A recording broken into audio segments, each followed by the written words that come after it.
नमस्कार दोस्तों, कैसे हैं आप लोग? तो आज मैं डिस्कशन करूँगा एंजल वन के बारे में। क्योंकि पिछले दिनों में एंजल वन के क्वार्टर 2 के रिज़ल्ट आ चुके हैं। तो क्वार्टर 2 के रिज़ल्ट आने के बाद ही मैंने आपको बताया था कि इस कंपनी के बारे में मैं डिस्कशन करने वाला हूँ। क्योंकि रिज़ल्ट जिस तरीके से आशा किया जा रहा था, क्या सचमुच उसी तरीके से रिज़ल्ट हुआ? तो मैं आज इस वीडियो के अंदर मैं रिज़ल्ट के बारे में, साथ ही साथ आपको मैं चार्ट पैटर्न्स के बारे में डिस्कशन करूँगा जो बहुत इम्पोर्टेंट एक लेवल को ब्रेक किया है। एक अपकमिंग टाइम्स में एक अच्छा खासा जर्नी होने का चांसेस है। तो सब कुछ मैं डिस्कशन करूँगा तो वीडियो को लास्ट तक देखना। अगर आपको डिटेल्स एनालाइज़ देखना है, सीखना है तो इस चैनल के ऊपर बने रहिए, चैनल को सब्सक्राइब करिए। तो सबसे पहले मैं एंजल वन के पिछले दिनों में जो रिज़ल्ट आया था उसके बारे में चर्चा करूँगा। क्या सचमुच एंजल वन अपकमिंग टाइम्स में अच्छा खासा एक जर्नी कर सकते हैं? क्योंकि सेबी के जो अपडेट्स हैं वहाँ पे 2 दिन पहले आ चुके हैं कि जितने सारे ऑप्शन में जो वीकली ऑप्शन था वो बंद कर दिया गया है। सिर्फ 2 ही ऑप्शन काम करेगा, एक सेंसेक्स का वीकली एंड दूसरा निफ्टी का। तो सेंसेक्स का एक और निफ्टी का एक, दोनों ही ऑप्शन ट्रेडिंग वो भी वीकली एक्सपायरी होगा। बाकी सारे कंपनीज़ के अभी भी कुछ फाइनली कहा नहीं गया, फिर भी मंथली एक्सपायरी होने का चांसेस है। तो सोचिए जो ब्रोकरिंग मतलब ब्रोकरेज कंपनी इतने दिनों से लाखों करोड़ों पैसा छाप रहे थे और वो भी वीकली एक्सपायरी के कारण, क्योंकि देखिए सबसे ज़्यादा ट्रेड किस कारण की वजह से हो रहा था? हर दिन एक्सपायरी, हर दिन अलग-अलग सेगमेंट के एक्सपायरी था और हर दिन लोग इसी कारण की वजह से पैसा गँवा रहे थे। सेबी के आर्टिकल वाइज़ 95% लोग पैसा गँवा रहे थे, वो भी ऑप्शन ट्रेडिंग के ऊपर और वो भी एक्सपायरी के दिन। क्योंकि एक्सपायरी के दिन हर लोगों को लगता था कि चलो आज ₹10 का शेयर है, इसमें अगर ₹1000 लगा देता हूँ, अगर इस 10 से अगर 50 हो जाए, तो मेरा ₹1000 5000 हो जाएगा। ऐसे सोचकर लोग पैसा लगा रहे थे। तो कहने का मतलब है कि एंजल वन के सिर्फ नहीं, बाकी ब्रोकिंग कंपनी के ऊपर बहुत बड़ा दिक्कत आने वाला है। क्या उस दिक्कत को झेलने के लिए कंपनी तैयार है? चलो कुछ पॉइंट्स को देख लेते हैं। सबसे पहले कंपनी के बिज़नेस के बारे में चर्चा करूँगा। तो बिज़नेस आप तो समझ चुके हैं, इसका टोटली स्टॉक ब्रोकिंग के ऊपर बिज़नेस नहीं है। कंपनी के अलग-अलग कैटेगरीज़ के बिज़नेस है। आप सभी जानते हैं कि कमोडिटी का बिज़नेस है, करेंसी ब्रोकिंग का बिज़नेस है, इंस्टीट्यूशनल ब्रोकिंग का बिज़नेस है। तो इंस्टीट्यूशनल ब्रोकिंग का मतलब बहुत सारे लोग मुझे पूछा है। इसके ऊपर मैं अलग से एक वीडियो मतलब अलग से दिन आपको डिस्कशन करूँगा। देखिए मार्जिनिंग ट्रेडिंग मतलब आप अगर इंट्राडे करते हैं तो आपके लिए एक्स्ट्रा मार्जिन मिलता है।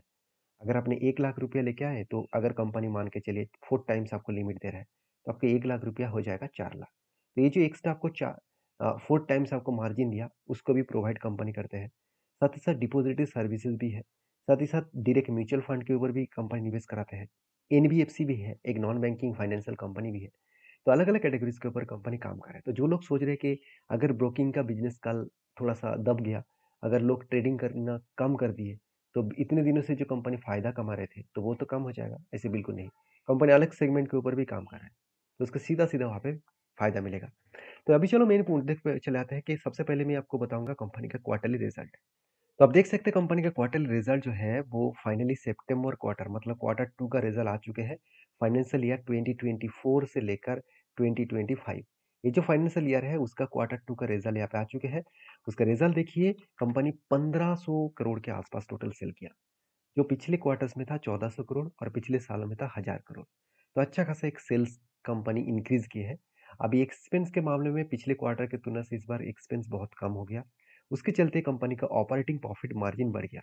42 से सीधा-सीधा 44 हो गया और पिछले क्वार्टर में 33% था, वो सीधा-सीधा 44 हो गया। मतलब एक अच्छा खासा कंपनी यहाँ पे खुद को रिकवरी किया है। अभी कंपनी का प्रॉफिट ग्रोथ के बारे में बात करूँ तो इस बार कंपनी आज तक की सबसे हाईएस्ट प्रॉफिट जनरेट किया, सबसे हाईएस्ट प्रॉफिट। तो देखिए हाईएस्ट प्रॉफिट तो हुआ, मगर एक पॉइंट्स मैं आपको यहाँ पे शेयर करना चाहूँगा, जो थोड़ा-सा वीकनेस के हिसाब से देखने को मिला। तो वो पॉइंट्स क्या है? सबसे पहले मैं कुछ इस तरीके से ऑफिशियल वेबसाइट के ऊपर लेके जाना चाहूँगा। आप देखेंगे तो डेब्ट टू इक्विटी रेशियो जो है, डेब्ट टू इक्विटी रेशियो मतलब कंपनी की पार इक्विटी में कितना डेप्थ है, वो परसेंटेज कितना है।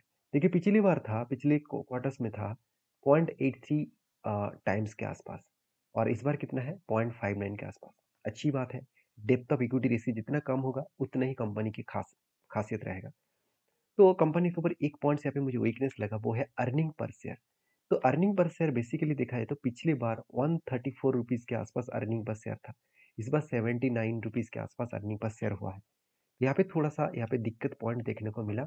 जो मुझे थोड़ा-सा प्रेशराइज़ यहाँ पे बनता हुआ देखने को मिले हैं। तो कंपनीज़ के ऊपर जो फाइनेंशियल डेटा है, वो तो क्लियर कट यहाँ पे पता चल गया। अभी वैल्यूएशन को चेक कर लेते हैं, क्या सचमुच वैल्यूएशन सस्ता है? तो वैल्यूएशन देखने के लिए कंपनी के ऊपर मैं सबसे पहले पी रेशियो के ऊपर जाना चाहूँगा और ये सारे डिटेल्स मैं स्किनर डॉट कॉम साइट के ऊपर दिखा रहा हूँ, आप जाकर इस साइट को विज़िट करिए, बहुत स्ट्रॉन्ग साइट है। तो आप देख सकते हैं कंपनीज़ के ऊपर जो वैल्यूएशन है, अभी करेंटली जो इसका 5 साल की पी रेशियो है, वो एवरेज निकल कर है 20 और कंपनी का पी रेशियो कितना है? अराउंड 18 के आसपास। तो 18 के आसपास इसका पी रेशियो और इसका एवरेज पी रेशियो 20 और कंपनी के इंडस्ट्रीज़ पी रेशियो है करीबन 18। मतलब कंपनी का पी रेशियो एकदम सस्ते में है, एकदम वैल्यूएशन के ठीक-ठाक लेवल में है। मतलब कंपनी यहाँ से एक big bounce and big journey यहाँ पे कर सकते हैं। तो मेरे हिसाब से बेस्ट तरीके से यहाँ पे सिचुएशन देखने को मिला इस कंपनी के ऊपर और साथ ही साथ इस कंपनी का डेप्थ थोड़ा-सा ज़्यादा है क्योंकि एनबीएफसी है, तो थोड़ा-सा तो डेप्थ होगा ही क्योंकि खुद अगर अगर लोन नहीं लेंगे तो दूसरों को लोन कहाँ से देगा? इसलिए डेप्थ थोड़ा-सा ज़्यादा होगा, इसके लिए आपको चिंता करने का ज़रूरत नहीं है। बाकी देखिए कंपनी के ऊपर इन्वेस्टर जो मुझे बहुत स्ट्रॉन्ग लगा क्योंकि देखिए प्रोमोटर के पास छोटे-मोटे स्टेक को बेचा गया और इस स्टेक किसने खरीदारी की है? देखिए कुछ स्टेक पब्लिक ने खरीदारी कर कर चुके हैं और एफएसडीएस के पास कुछ स्टेक यहाँ पे कम हुआ है। इसको देखकर कुछ थोड़ा-सा आपको सीखना चाहिए क्योंकि इंस्टीट्यूशन थोड़ा-सा माल बेच रहा है और उसका फ़ायदा सीधा-सीधा पब्लिक उठा रहा है। तो आप खुद ही देख सकते हैं पिछले सालों में एक्चुअली जून क्वार्टर में आपको यहाँ पे जो डेटा देखने को मिला, पिछले सालों नहीं मतलब पिछले क्वार्टर्स में कुल मिलाकर 2,70,000 टोटल शेयर होल्डर्स थे और इस बार कितना हो चुके हैं? करीबन 3,80,000 टोटल शेयर होल्डर बन चुके हैं। तो शेयर होल्डर के परसेंटेज बढ़ते चले जा रहे हैं और वो भी पब्लिक के बेसिस में। तो यहाँ पे एक वीकनेस पॉइंट मुझे देखने को मिला क्योंकि पब्लिक ज़्यादा होगा तो उसमें वोलेटिलिटी ज़्यादा होगा क्योंकि मार्केट अगर कल कोई भी बड़ा नेगेटिव न्यूज़ आए जैसे इज़राइल और साथ ही साथ ईरान के साथ जिस तरीके से युद्ध स्टार्ट हुआ है, अगर वो थोड़ा-सा और भी ज़्यादा टाइट हो जाए, तो बेसिकली सीधा-सीधा मार्केट के ऊपर एक प्रेशर आएगा और जब पब्लिक उस कंपनी के ऊपर इन्वेस्टेड है, तो वो सबसे पहले माल बेचना चाहेंगे और शेयर में करेक्शन होता हुआ देखने को मिलेगा। तो सारे पॉइंट्स तो मैं आपके साथ शेयर किया हूँ। अभी मेन पॉइंट्स के ऊपर चले जाते हैं, वो है चार्ट पैटर्न्स। ध्यान से इस चीज़ को देखना, यहाँ पे मुझे एक शानदार ट्रेड्स मिला जिस ट्रेड को मैं कंटिन्यू कर रहा हूँ। जैसे देखिए मैं 1 मंथ के चार्ट पैटर्न ओपन करके रखा हूँ। देखिए प्राइस डज़ नॉट मैटर, आज प्राइस क्या है? मैं वीडियो थोड़ा-सा आगे बढ़ा रहा हूँ। तो प्राइस देखकर आप काम मत करिए, आप चीज़ों को सीखिए। पहले देखिए जब लिस्टिंग हुआ उसके बाद एक फ्लैट मूवमेंट था, उसके बाद जर्नी किया, थोड़ा-सा करेक्शन होने के बाद फिर से जर्नी किया और एक बिग करेक्शन हुआ। अभी जो करेक्शन था वो कोई छोटा-मोटा करेक्शन नहीं है, टोटल टॉप लेवल से अगर मैं ग्राउंड लेवल तक देखूँ, तो ऑलमोस्ट 49% के आसपास करेक्शन है। तो अगर मैं 49% का करेक्शन को फिर से अगर रिपीट वाइज़ देखूँ, तो यहाँ से भी देखिए ऑलमोस्ट 49% के आसपास ही करेक्शन हुआ। मतलब पहली बार जो यहाँ पे करेक्शन हुआ था, उसके बाद जिस तरीके से रिकवरी किए, सेम टू सेम यहाँ पे करेक्शन हुआ। इसका मतलब यहाँ से फिर से रिकवरी होने का चांसेस है। अगर यहाँ से रिकवरी हुई तो एक बिग जर्नी देखने को मिलेगा। तो क्या सचमुच में जर्नी हो रहा है? तो चलो इसको मैं 1 day candle pattern chart pattern कर देता हूँ। 1 डे के हिसाब से अगर देखूँ, तो यहाँ पे कुछ इस तरीके से सिनेरियो देखने को मिले। तो आप देख सकते हैं कंपनी के ऊपर जो लेवल्स यहाँ पे बताए जा रहे थे, मतलब जो लेवल्स यहाँ पे मेंशन आप करेंगे, तो आप देख सकते हैं यहाँ पे मैं थोड़ा-सा यहाँ पे ऑन ऑन कर देता हूँ सारी चीज़, तो आप देख सकते हैं यहाँ पे जो टॉप था, उसके बाद करेक्शन हुआ, उसके बाद जर्नी हुआ। सेम टू सेम वही लेवल को कंपनी यहाँ पे टच किया और वही लेवल तक क्रैश होने के बाद ही वो करेक्शन होने का कोशिश कर रहा है। तो मज़ेदार बात आपको बता दूँ, यहाँ पे देख सकते हैं कंपनी के ऊपर जो वॉल्यूम है, जब इसी लेवल को टच किया उसके बाद जो हाई वॉल्यूम के साथ वो बाउंस किया। इसका मतलब बड़े-बड़े इंस्टीट्यूशन इस जगह पे खरीदने के लिए वो तैयार है। तो कौन-सा इंस्टीट्यूशन ने खरीदारी की है वो आप जाकर ब्लॉक डील को देख सकते हैं। चलो मैं एक बार आपको दिखा ही देता हूँ। उससे पहले चार्ट को देख लेते हैं। आप देख सकते हैं किस तरीके से करेक्शन हुआ उसके बाद रिकवरी किया, वही लेवल तक रिकवरी कर रहा है, जो इसका हाई हुआ था। और वहाँ से देखिए एक बार करेक्शन हुआ उसके बाद देखिए 200 डेज़ मूविंग एवरेज को वो क्रॉस ओवर करना चाहते हैं। अगर 200 डेज़ मूविंग एवरेज के ऊपर इस लेवल के ऊपर एक बार क्लोजिंग दे मतलब इसके ऊपर अगर ग्रीन कैंडल क्लोजिंग दे तो सोचने एक बड़ा धमाका हो सकते हैं और वो धमाका इस पिक लेवल तक जा सकते हैं। पिक लेवल मतलब 3880 रुपीज़ के आसपास। बड़े-बड़े एनालिसिस ने इस कंपनी के ऊपर करीबन 3500 तक इसका टारगेट रखा है।